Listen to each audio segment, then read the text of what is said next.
Today on Forbes, how an unassuming geologist cracked the global fertilizer cartel. The eureka moment came in 2012, when Professor Emeritus William Harrison of the University of Western Michigan invited Ted Pagano, then a 35-year-old freelance geologist, to his 27,000 square foot geological repository in Kalamazoo. A rock nerd's heaven, the warehouse's heavy-duty shelves feature crates of minerals from across the state.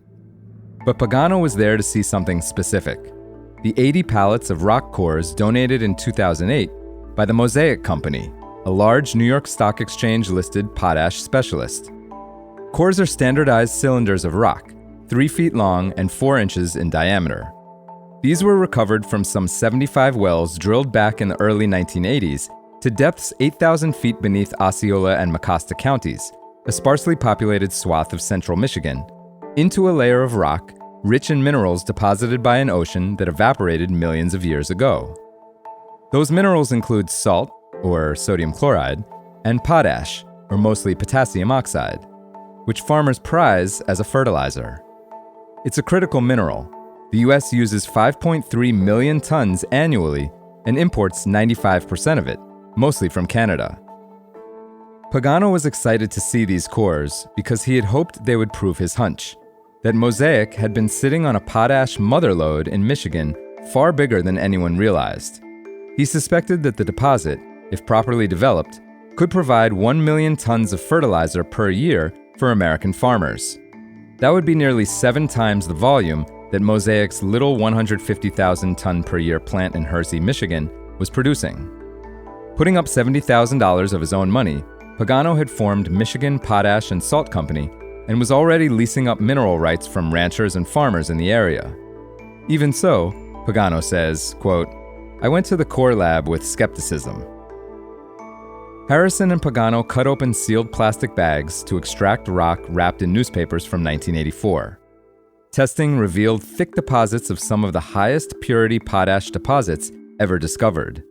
They were especially excited when they opened the cores from a well called Stein 1-7. It had been drilled miles from the area considered the sweet spot, so Pagano thought the odds were high that these cores would show low concentrations of potash. Instead, they were just as good. This was proof that the actual extent of the Michigan potash deposit was considerably larger than even experts like Harrison had expected. Pagano began leasing like crazy. Soon he had a position covering 15,500 acres, or about 24 square miles, of what has proven to be one of the biggest potash deposits in the United States.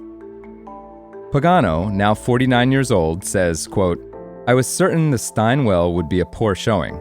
Seeing it was just as good as the best well was astounding." His Michigan Potash is on the cusp of closing on $1.8 billion of financing for a new mine, including a $1.3 billion loan from the Department of Energy and $500 million in equity being arranged by JP Morgan and Goldman Sachs.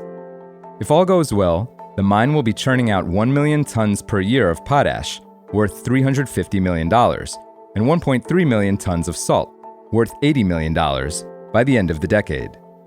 With a resource base proved to be 130 million tons, they could keep that up for a century or more, and make Pagano, who owns 65%, very rich.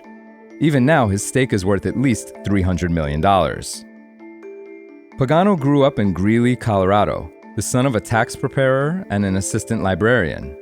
After graduating from Notre Dame in 1997, he earned a master's degree in petroleum engineering from the Colorado School of Mines.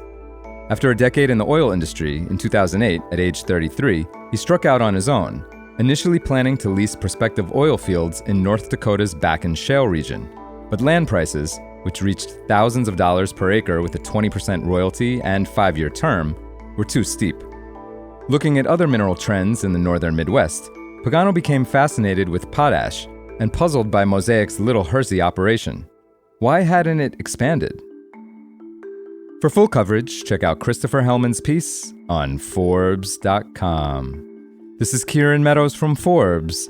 Thanks for tuning in.